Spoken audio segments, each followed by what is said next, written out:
Such is the pattern of thought and the process of the life of the man upon the first ray. And, notice that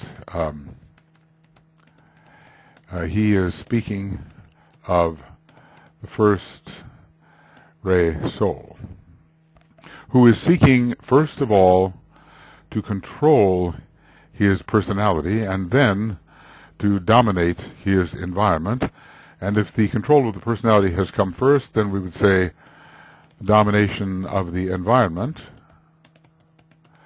will occur in the right manner, spiritually correct.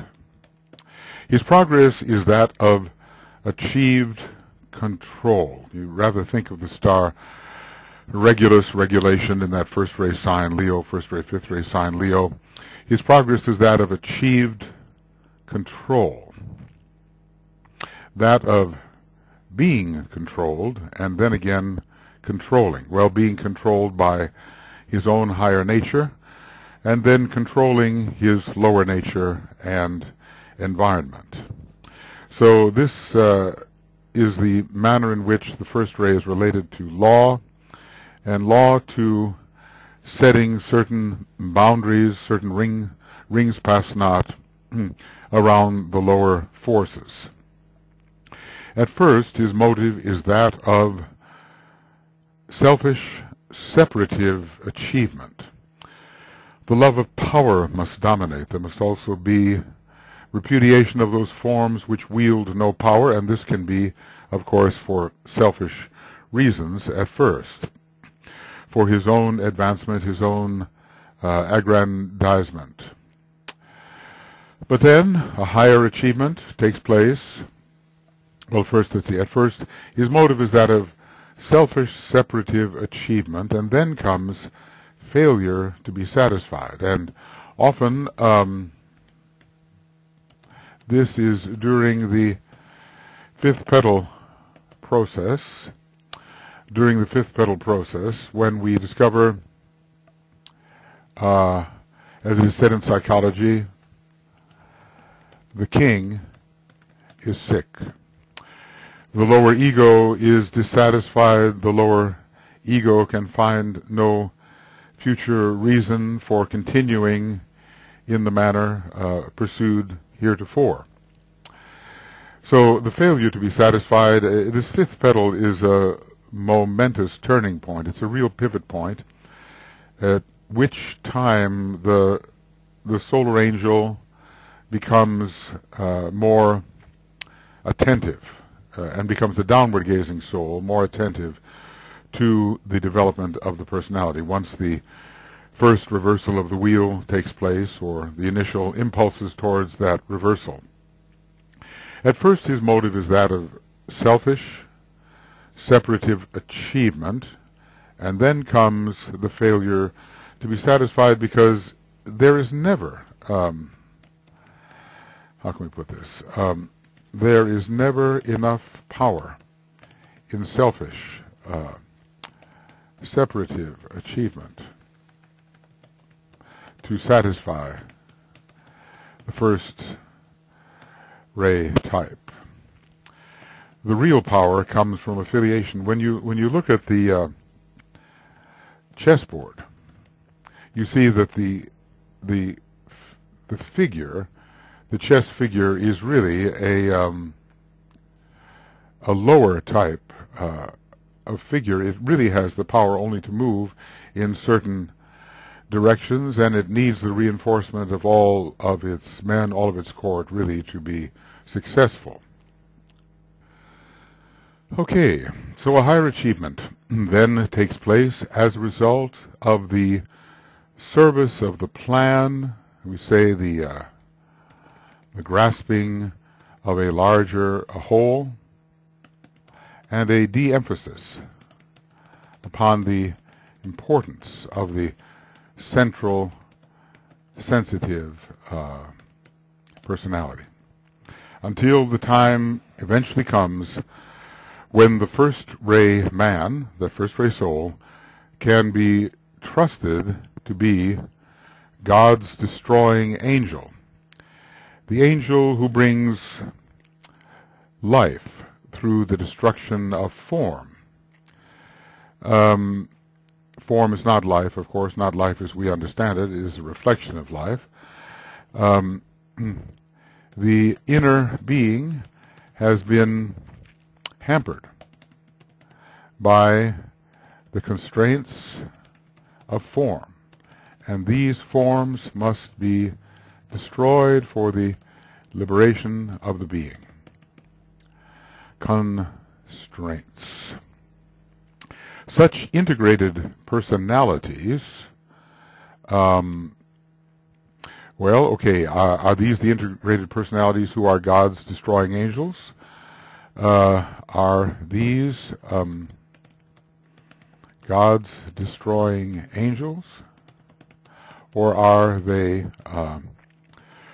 the first step on the way to become such angels?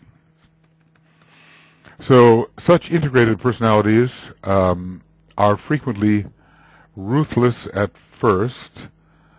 They have no regret. I think that's what it means to be ruthless. Ruthless at first, selfish, ambitious, self-centered, cruel, one-pointed, implacable, cannot be appeased or rendered peaceful, will be unrelenting, undeviating, aware of implications, yes, of significances, and of the results of action, but at the same time unalterable and undeviating, moving forward towards their purpose. They have no ruth, they have no regret. They are insensitive to the suffering of others. Their only goal, the achievement of their objective. And no matter what. So let's repeat that. We recognize this. This is the motion of what's called progress onwards, or onward, progress onward. First ray motion, driving forward through space. They destroy and tear down in order to rise to greater heights upon the ruin they have wrought. Well, and this can be selfish, and later raising others and the general environment to greater heights. And thus do they rise at first. ENVIR. Yeah. ENV. Okay. Thus do they rise. They trample on other men and upon the destinies of the little person. And we have only to look at the world today and how many little people are caught in the crossfire of these wars between those who have different ideologies, these wars led by first-ray individuals with much sixth-ray, it appears, and the little person in the way of the onslaught has no recourse except to flee or be destroyed. Thus do they rise, they trample on other men and upon the destinies of the little person. I remember there is a place where DK discusses how it has been over the ages and how the plan has been delayed by first-ray types. He even, strangely, he mentions Akbar and other exemplars of the first ray. This is in the externalization of the hierarchy, and of course the then Akbar is now his friend and superior consultant, the master Morya. But take a look at what he says here. Political regimes and religious forms have played their part, have persisted or disappeared. The sorry history of humanity has been one of kings and potentates, rulers and warriors, presidents and dictators rising into power at the expense of their own or other nations. Conquerors come and go: Akbar, Genghis Khan, the pharaohs, Alexander the Great, Caesar, Charlemagne, William the Conqueror, Napoleon, Hitler, and Mussolini. These have all upset the rhythm of their times and have come into power through aggression and slaughter. As the nations grew more closely interrelated, their influence on their field of expression increased. The growing means of communication brought this about. Great Britain knew nothing of the movements of Alexander. The peoples of America knew naught about Genghis Khan, but the sound of the marching armies of Napoleon was heard over a far wider area, and the triumphs of Hitler, diplomatic and military, are known throughout the world. So, we see what DK means here. And he's even included some great leaders who, in other ways, have brought much to humanity. The totalitarian powers have turned the world into one armed camp for offense or defense. Motivating all these conquerors was lust for gold, lust for land, lust for power, lust for personal triumph. The modern dictators are no exception, and they bring nothing new. So this, I think, is kind of a second-ray perspective on the first-ray habit of trampling underfoot the little people and all who remain in their way, upsetting the rhythms of their times. Unalterable, undeviating, moving forward towards their purposes. Notice that he calls them integrated personalities. He doesn't call them first-rate personalities, not here. But presumably, one who is upon the first ray in the soul nature can have any kind of personality and basically be considered the first ray type. So they integrate their surroundings into an instrument of their will and move relentlessly forward on their own occasions. Now, they can also integrate their surroundings later. They can also integrate their surroundings for the sake of the greater will. And there are some who doubtedly he had used the first ray power. This type of man will be found expressing these qualities in all walks of life and spheres of action, not only in the military sphere, and is the destroying force in his home, business, or in the nation. So much depends. Whoops. I think we have to go back here. All right, let's see. So much depends on the motive, whether personal or supra-personal. One can still be a destroying force and have a supra-personal motive. And then one really is God's destroying angels, one of God's destroying angels. But he's told us that the period for such destruction is well nigh past, and the more constructive aspect of the first ray has now to be brought into expression. All this is made possible because the first ray has, at this stage, integrated the personality. Notice how that is said. And this first ray force is expressed through the personality vehicles. See, so no matter what these personality vehicles may be, it is the first ray soul force which is expressed through the personality and as a personality, not at first as a soul. So the first ray as I say, is appropriated by the personality and expressed in a personal way. Notice that it's the first ray of the soul that integrates the vehicles. It is behind this integration. Is the technique of integration really being applied in this? Well, not some of the higher aspects of this technique. Maybe some of the expressions of energy force that are found in the earlier parts of the stanzas, and has achieved their simultaneous control. The man functions as a whole, and this is another definition, let's say, of an integrated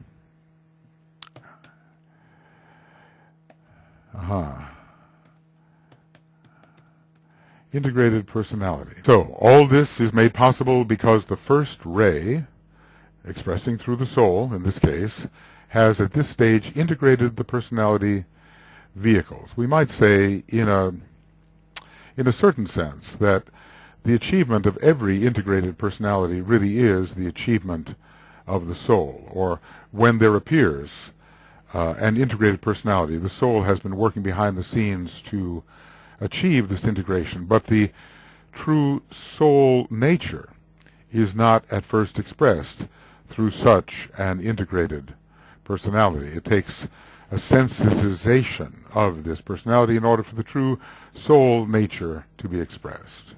So we can say that although the soul standing behind the personality has, in a sense, integrated the personality, the true soul nature in its fullness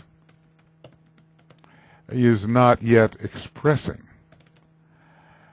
through such a personality. Okay. This process and method of work brings him eventually to a point of crisis.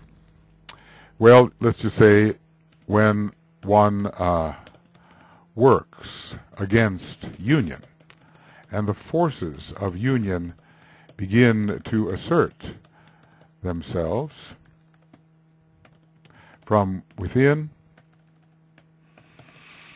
then there appears a cross-current of energy we call a crisis.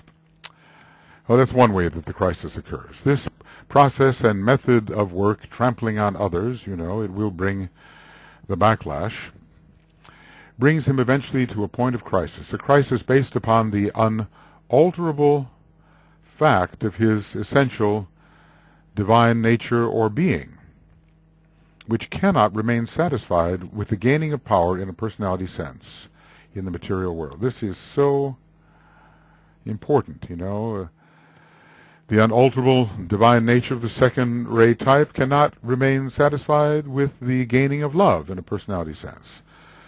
And the third ray soul cannot remain satisfied with the gaining of knowledge in a strictly personality sense, or beauty in a strictly personality sense, or knowledge in a strictly personality sense, or devotion to personality objectives. They're not wide enough, high enough, or order in a strictly personality sense.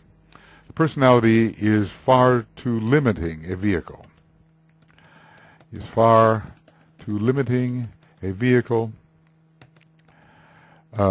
For the full expression of the inherent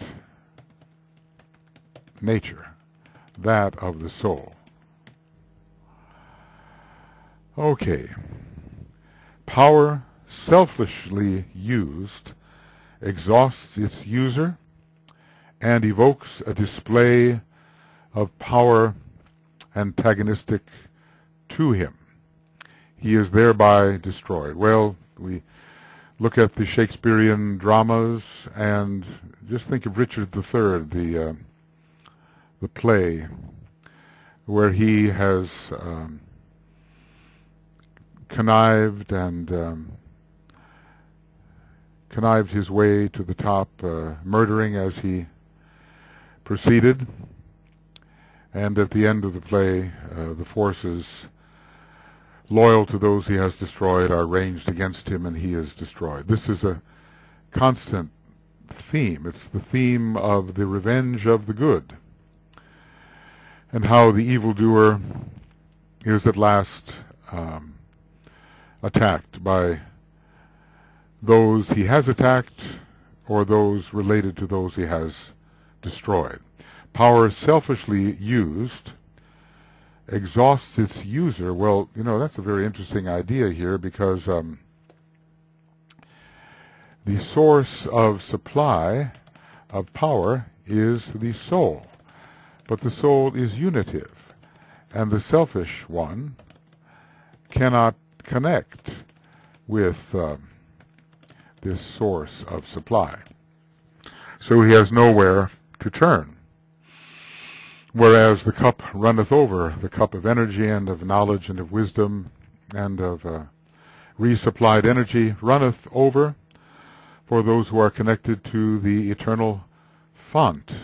But selfishness, how can we say this? Selfishness cuts off contact with the eternal font.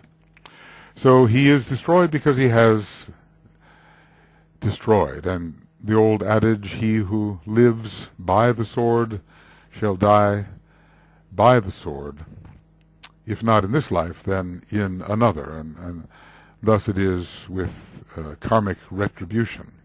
He is separated off from his fellow men, just like the pursued king on the chessboard. Once his fellow chessmen have been eliminated, he's cornered. He has no recourse. He is trapped by superior forces. He is separated off from his fellow men because he has been isolated and separative in his nature, and so we can say, so the natural lines of support have been snapped or cut or torn. There is a gulf. A gulf exists between him and the source of supply. He walks alone at the end, because he has cried forth to the world, I will brook no companion.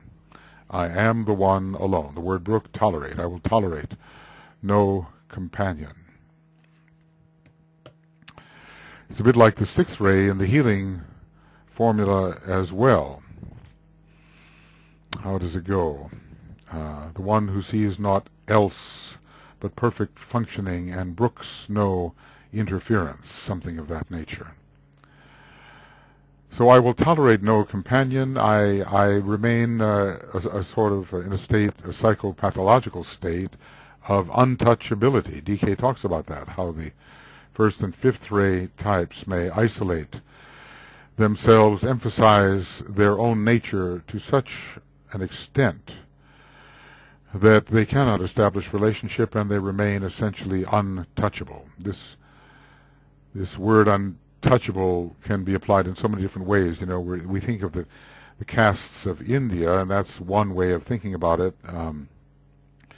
Apparently the magnetism is so low, at least in the old conception, that one would only compromise oneself by touching such, but true reality is also untouchable, untouched and unafraid. And the egotistical individual, isolated in the ramparts of his own selfishness, also becomes untouchable. Nobody can really get through. It was an interesting film, The Silence of the Lambs, and other related films about this monster of a man, Hannibal Lecter, who was a brilliant though evil psychiatrist who essentially was a cannibal, and he was untouchable in every respect, but he somehow allowed a female police officer to touch him he became somehow sensitive to her, to the point when faced with a choice of being captured or cutting off her hand so he could escape, he cut off his own. I know these are not pleasant things to think about, but eventually that hard outer shell, the ramparts, the barriers, the walls, they will be crushed, they will be penetrated, they will be dissolved in time through the universal process. So a crisis occurs. It's not a crisis occurring through meditation, but a crisis occurs through retaliation of those who have been brutalized. And this crisis of evocation brings him to an inner point of change. Because he is attacked and because his defenses are penetrated, he is forced to feel. This involves an alternation in his direction, a change of method and a different attitude. We might say a kind of reversal of the wheel. Whether this is technically the reversal, whether we can talk about this change of direction as the reversal, possibly. These three changes, so a crisis of evocation brings him to a point, inner point of change, which involves an alternation in his direction. Okay, that's one. A change of method, that's two. And a different attitude altogether. We read in the old commentary in which these techniques are to be found. So the techniques of integration are found in a certain old commentary, and they're described in the following terms. The one who travels on a line returns upon his way. There is a reversal.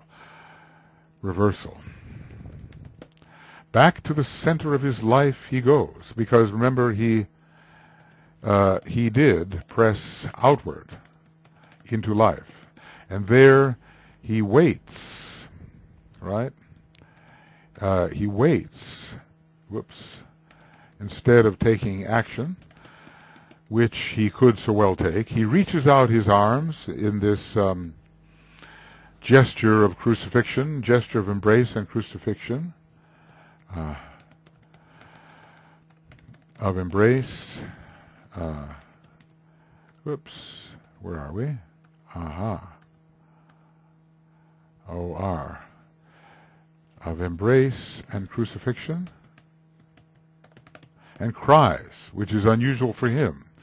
It's the sixth-rate type that cries out of the solar plexus. So there is now some emotional sensitivity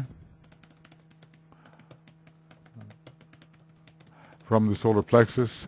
I cannot stand and walk alone. In other words, I'm powerless when I do. And standing thus, a cross is formed. And on that cross, he takes his place with others. So he learns a relationship. And this attitude of crucifixion, of embrace and crucifixion, relates him at last to others in the field of love, which he now regains. The one who travels and standing thus, with his arms outstretched, the empty nail-marked hands, as they are called elsewhere, perhaps at a later stage, a cross is formed, and on that cross he takes his place with others. Well, he really mounts the, in this case, fixed cross of the soul, where on love is being cultivated, regardless of the ray. So the change of direction takes him back to the center of his being, the heart. A change of method takes place. For instance, instead of moving on a straight line, he waits in patience and seeks to feel. So there is the breaking of old patterns of habit, old types of motion or action. So it really, it requires, this requires going against one's normal tendencies. A change in attitude can be noted, for he reaches out his arms to his fellow men, to the greater whole. And this will, at length lead to the ability to perceive the unity, to isolate the unity, and thus becomes inclusive. And we're going to see that there is a prompting word we call inclusion. And that will appear shortly. So this change of direction takes him back to the center of his being, the heart. And if you think about Leo, for instance, and all of that's going on in this fifth or Leonian petal, Leo does rule the heart. And there's the opening of the heart and the realization of the lack of relationship and of the need for true relationship, and thus the hardened insularity ends, and a new feeding of the man by other energies that can only come through relationship begins to occur. The change of method takes place. So it's direction, method, and attitude. I mean, maybe we can find that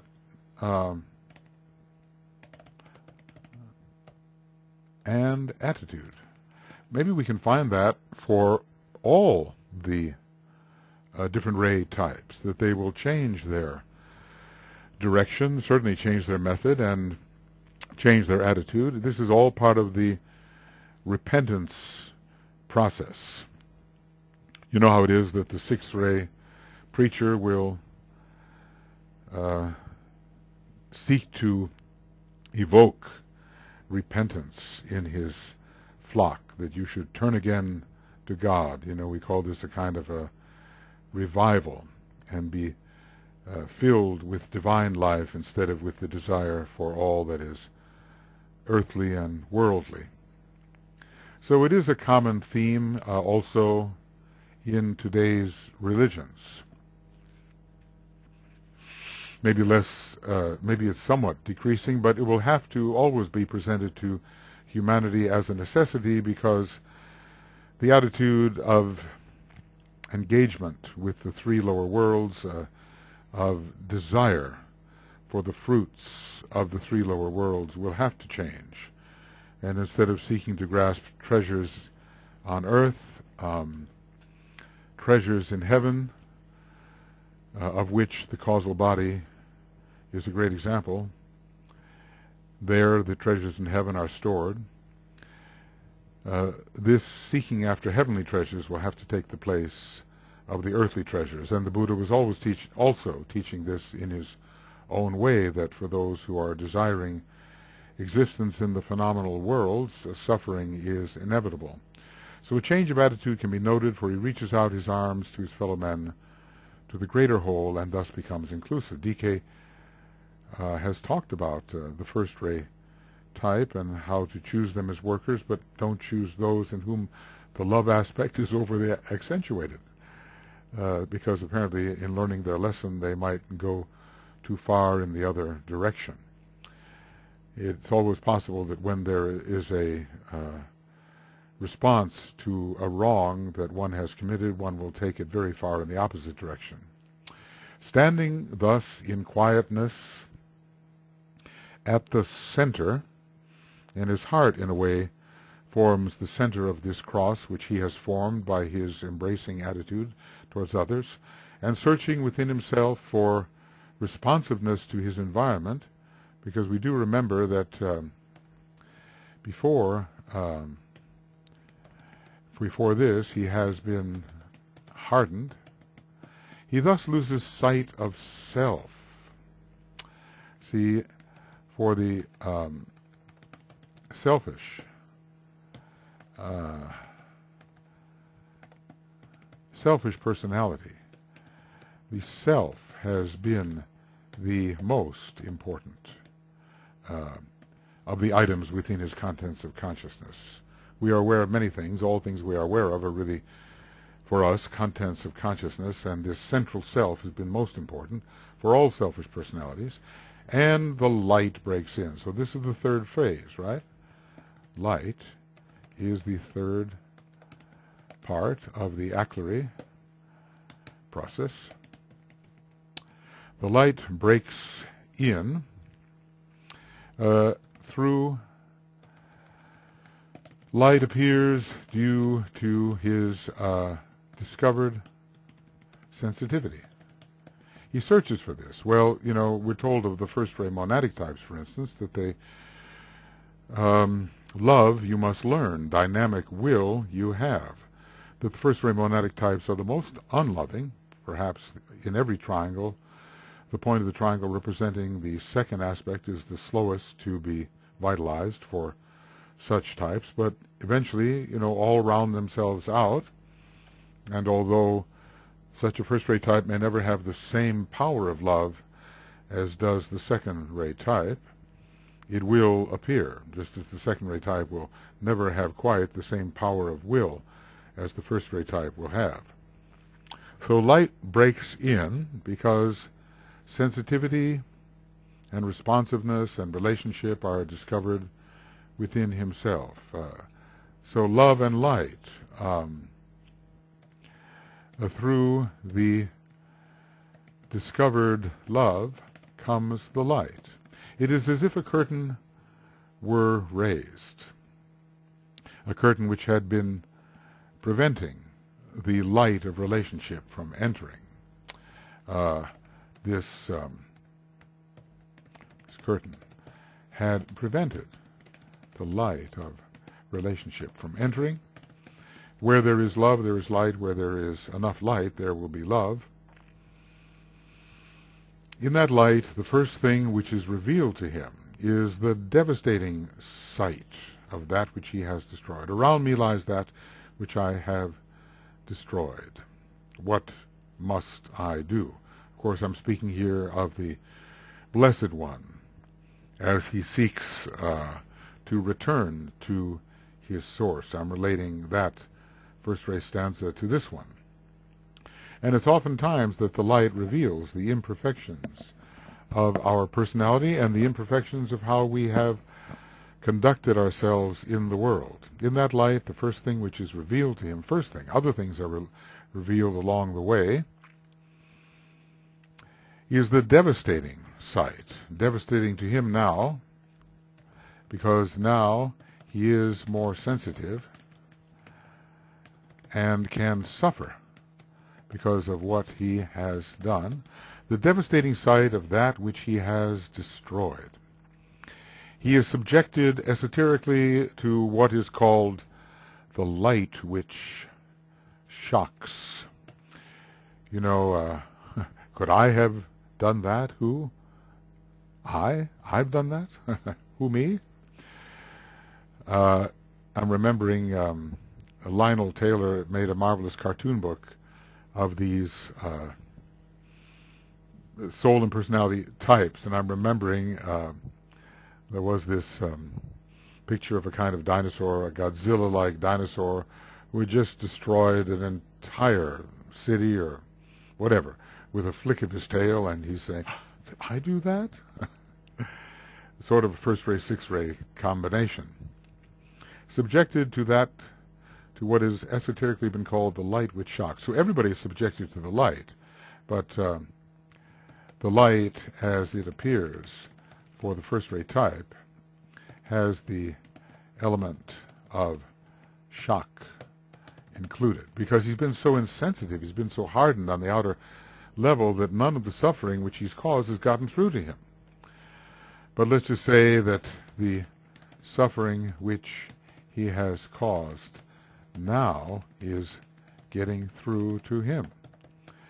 Because the counter blow from his cruelty has worn away, or has cracked, has somewhat destroyed his shell, and the attempt to feel within is dissolving his impervious attitude to his environment. Slowly and laboriously, using every power of his aligned personality.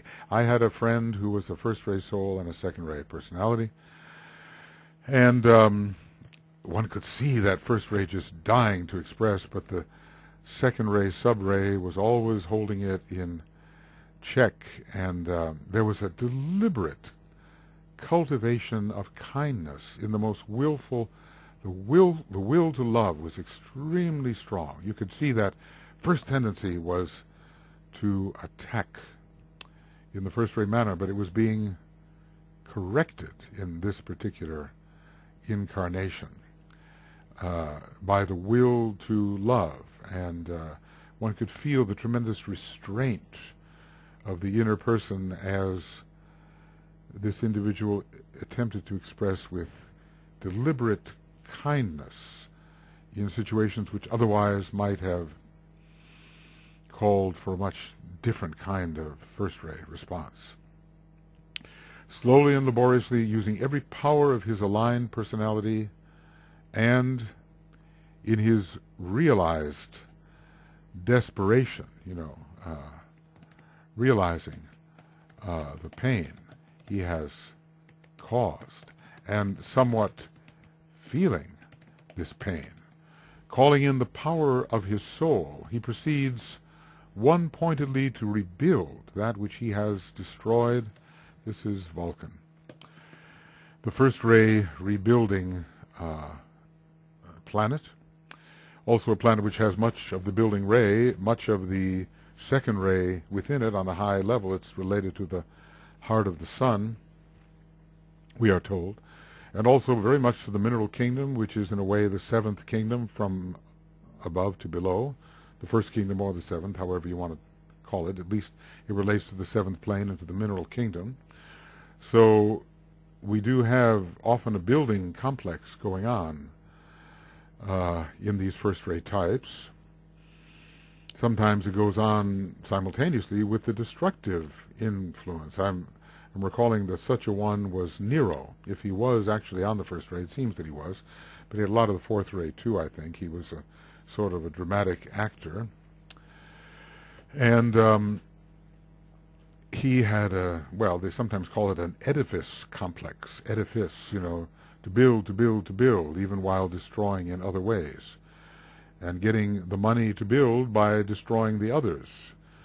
So these things can proceed simultaneously, but anyway, in this particular case, he is desperate for love.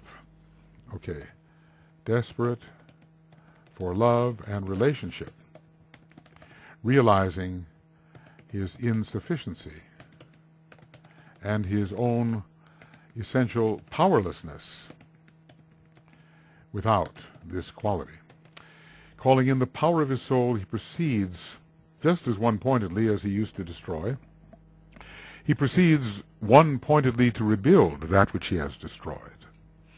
In rebuilding, he lifts the entire structure onto a higher level than any he has hitherto touched. So the recompense comes, and the karmic adjustment.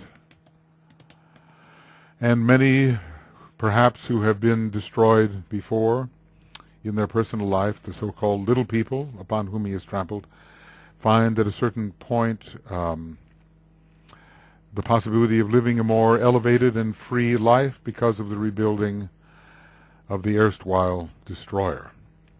This is the task of the destroyers and of those who work with civilizations and who can be trusted to act as agents of destruction under the plan. Well, there is selfish destruction. SLF, soul field. There is selfish destruction, and the karmic return. And then there is disinterested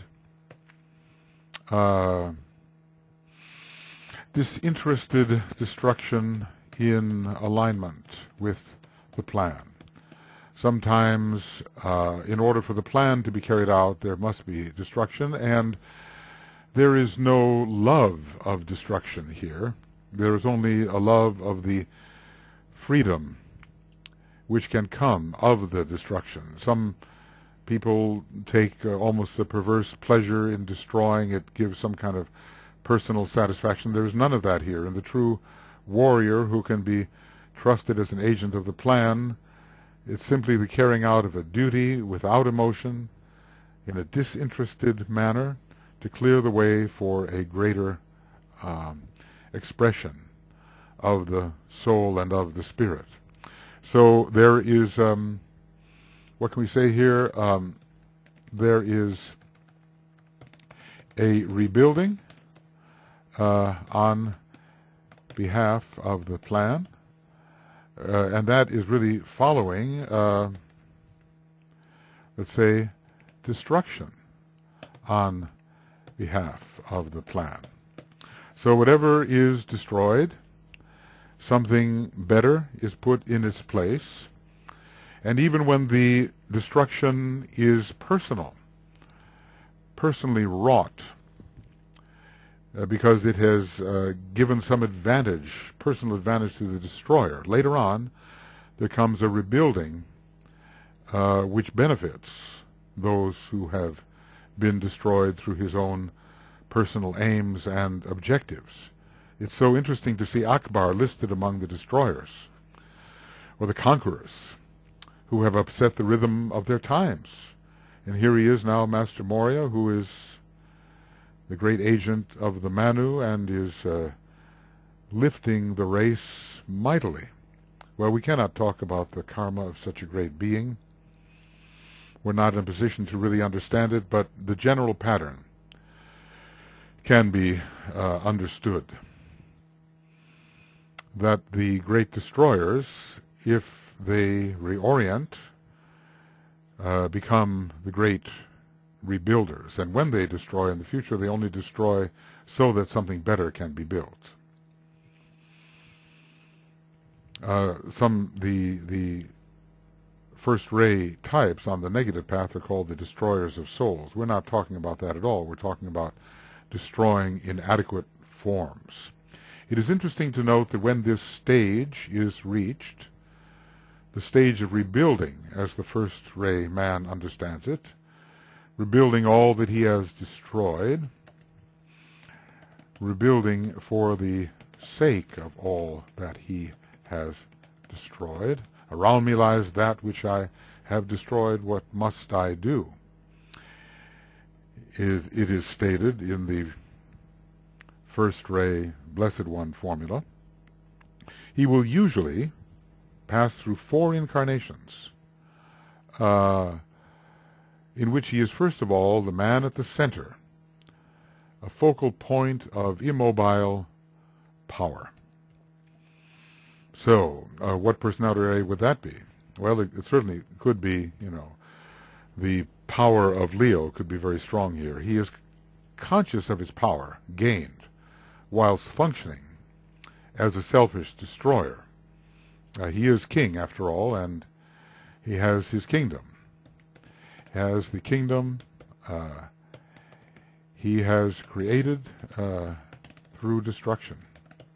But he is also conscious of frustration and futility. So this is a fifth petal process. Fifth petal process, and here the king is sick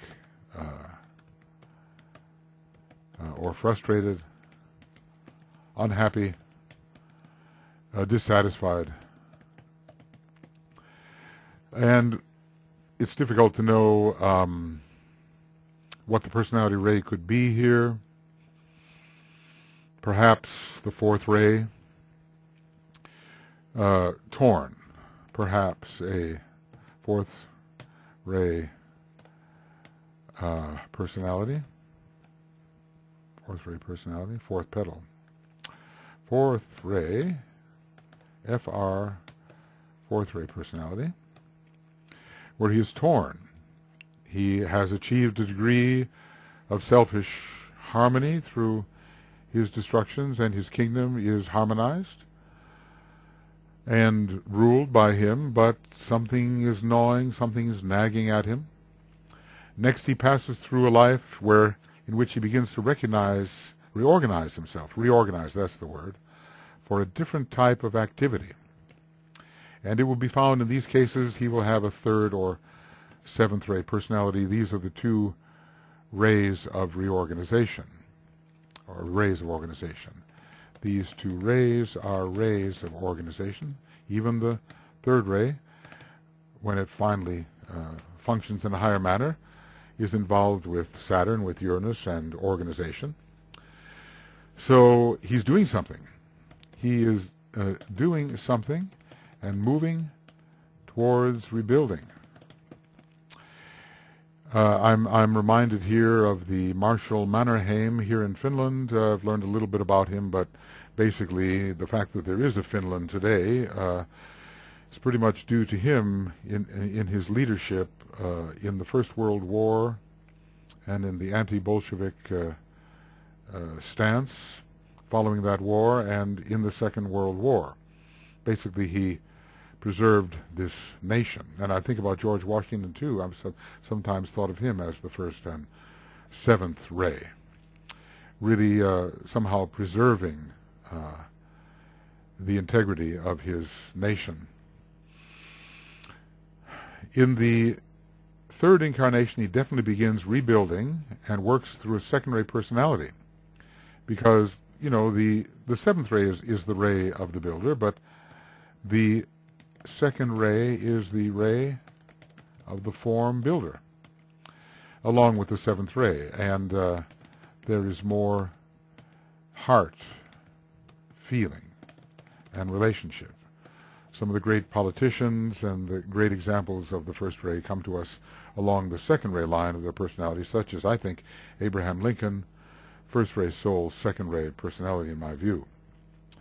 And in the fourth life, he can function safely through a first ray personality without losing his spiritual balance, if we might use such a phrase. In other words, without a destructive expression of the first ray. Because it is counterbalanced in the following way. Through this type of personality, his first ray soul can demonstrate, because the disciple has, and that's the inner disciple regardless of the ray, the inner man now has these qualities, no matter through what rays or astrological signs he may be functioning.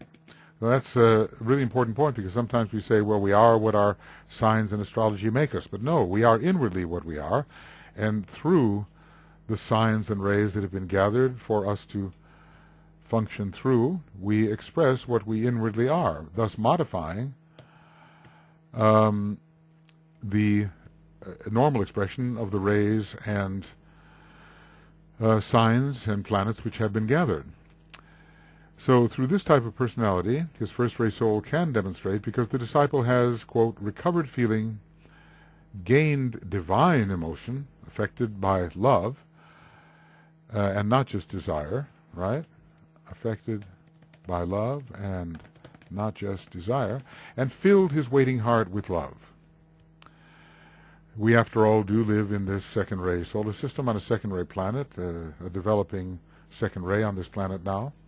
In such cases as this, the astral body is usually on the second ray, the mental body upon the fourth ray, and the physical body upon the sixth ray, a great counterbalance to the double first ray. This naturally tends to balance or upset the intensity of the first ray vibrations of the personality and soul. It'd be wonderful if we could see who DK had in mind here, who was this type of individual? What historical figure was it that demonstrated this? You know, in everything we have right now, all the Ray formulas that we can actually trust, none of them have the same personality and soul Ray. None of them, not one. Not Alice Bailey, not any of the disciples, not any of the masters, as far as I can see. This naturally tends to balance or upset the intensity of the first ray vibrations of the personality and soul. It is in the third life of reorientation that he gains the reward for arresting of his selfish efforts, and aspects of the plan are revealed to him. The third life of reorientation, if I'm understanding this correctly, this is the one in which the second ray,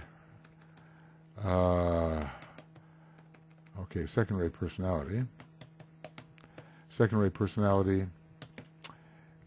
is the means of expression for the first ray soul.